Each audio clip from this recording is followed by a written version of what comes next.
Hi, fellow travelers. I hope you're traveling well and you know where you're going and you're on the steering seat or driver's seat. What do I mean by that? That you know the direction you headed to and you know why.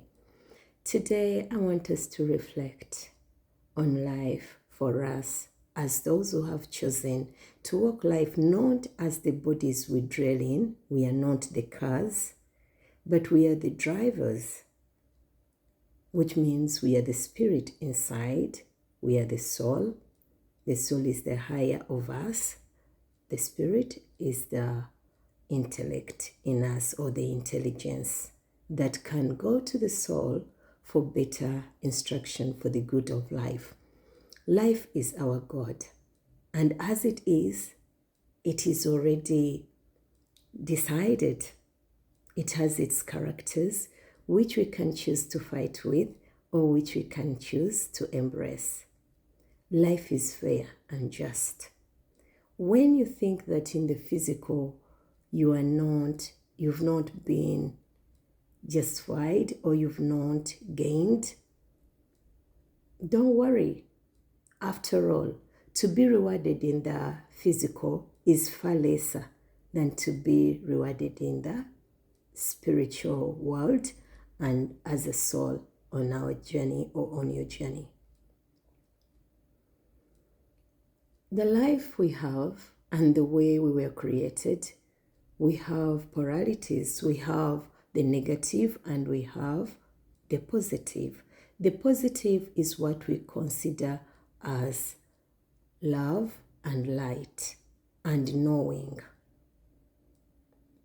The left is what we call the fear. The fear that we are not enough, we are not getting enough, something is running, someone is responsible for something, and it is up to you and me as spirits in the physical to take the most desirable seat, which is the neutral, or in the middle, which is the Christ. The Christ is not on the left, the Christ is not on the right, the Christ is in the middle, which means everything that goes on has to be weighed and righteously decided. If you decide in fear, then you are operating as you are isolating yourself from the whole. And we are all oneness, we are all life. Everything is life. We are all universal beings, whether we agree or not.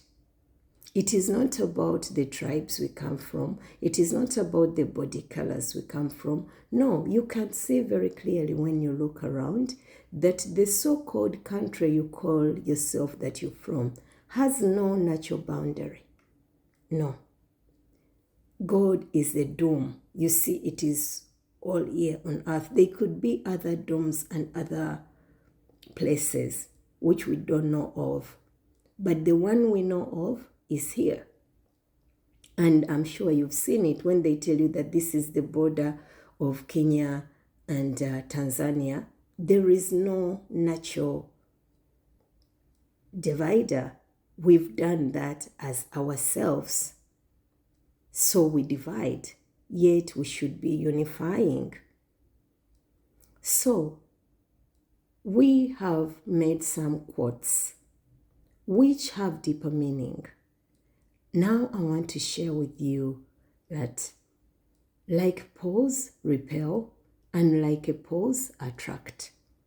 Darkness will come to light and it will become light. And when light goes to darkness, it can become dark. But what is the natural reassurance? The moon is there and the star is there. The stars are there.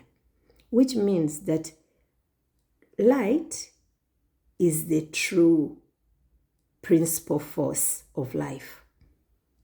It can go wherever it goes, and where it's not, then there will be darkness.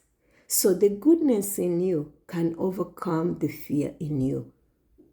If we were so fearful, we wouldn't have come here. But for the love and the strength and the bravery and being in the true nature of our Maker, we came. We didn't cower out of this journey. So as long as you're here and you're listening to me, it means you have a strong and powerful spirit who has lost your true identity. But when you choose to walk back to your true being, it is always well and it is always in paradise. Remember, the kingdom of heaven is within you, so you choose where to sit. In paradise, it is all harmony, it is all in agreement, it is all joy. In other mansions, as they were described, there is all partitioning, which means that the highest you can get is justified living, and then you will be at peace. And that is the peace that transcends all. In your personal lives, it is time to take a self-reflection. Those people who repel you, why do they repel you? Why do you have an issue with them? Then you look inside you. When you find that you are pure love, pure acceptance, and pure joy, then you will know that you have an unwilling student. Because darkness comes to light to gain light. But when the darkness is resistant and has made a decision, then it can't be given the light. Maybe that's deep.